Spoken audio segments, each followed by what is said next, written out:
கடவுள் இல்லை என சொல்லும் நண்பர்கள் யாராவது உங்களுக்கு இருக்கிறார்களா? கடவுள் எங்கே என கேள்வி கேட்கும் நண்பர்கள் இருக்கிறார்களா?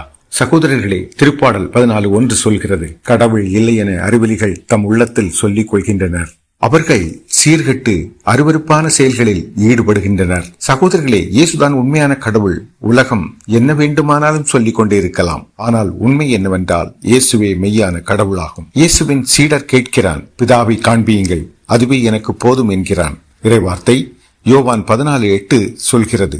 அப்பொழுது பிலிப்பு அவரிடம், ஆண்டவரை, தந்தையை எங்களுக்கு காட்டும், அதுவே போதும் என்கிறார்.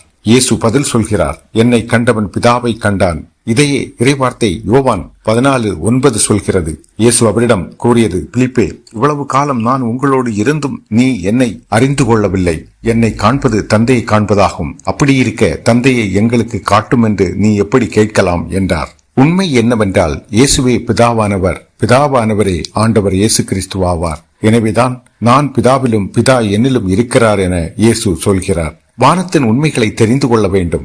மனிதர்கள் ஆதாரம் கேட்கிறார்கள். இயேசு எங்கும் சொல்லவில்லை நான் கடவுள் என்று இவ்வாறு கோரும் சகோதரர்களும் உலகில் உண்டு.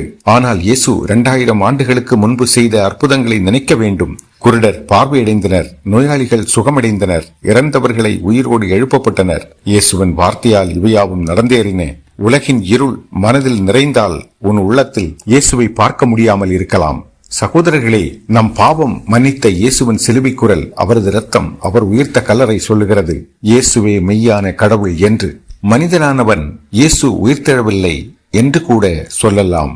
ஆனால் இறைவார்த்தையை படிக்கும் போது உண்மை தெரிய வரும். புனித தோமாவும் உயிர்த்தெழுந்து வந்து அவர் முன் நின்ற இயேசுவை சந்தேகித்தார். இயேசு சொன்னார், என் கைகளை என் விலாவினை தொட்டு பார்க்க என் அருகில் வா என்றார். அவரும் அருகில் சென்று தொட்டு பார்த்த பின்பு இயேசுவே மெய்யான கடவுள் என்று நம்பிக்கை கொண்டார். பின்பு இயேசுவின் அருகில் இயேசுவின் விலாவையும் கைகளையும் தொட்டு பார்த்த பின்பு தோமா சொன்னார், என் ஆண்டவரே, என் தேவனே என்று. அந்த தோமாவின் ஓசை உங்களின் காதினில் ஒலிக்கிறதல்லவா?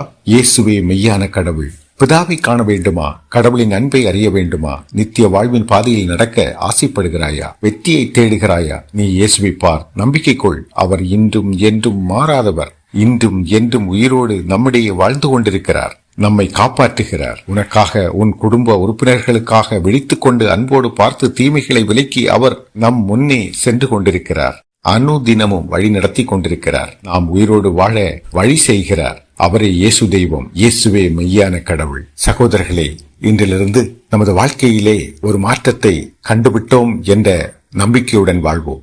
இயேசுவே மெய்யான கடவுள் என்று நாம் வாழ்கின்ற நாளெல்லாம் நம்மை சார்ந்திருக்கும் நண்பர்களுக்கு சொல்லுவோம். மீட்பின் பாதையை காட்டுவோம். அவர்களும் நலமோடு வாழ உதவி செய்வோம். இந்த காணொளியை பற்றிய உங்களது கருத்துக்களை கமெண்ட் செக்ஷனில் சொல்லுங்க. மேலும் வீடியோவை லைக் பண்ணுங்க, ஷேர் செய்யுங்க, சப்ஸ்கிரைப் பண்ணுங்க.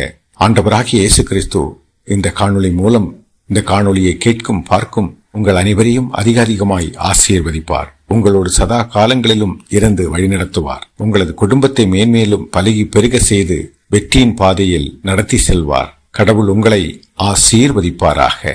ஆண்டவராகிய இயேசுவின் நாமத்தில் கேட்டுக்கொள்கிறேன். ஆமேன். இயேசுவுக்கே புகழ். அன்னை மரியே வாழ்க. நன்றி, வணக்கம்.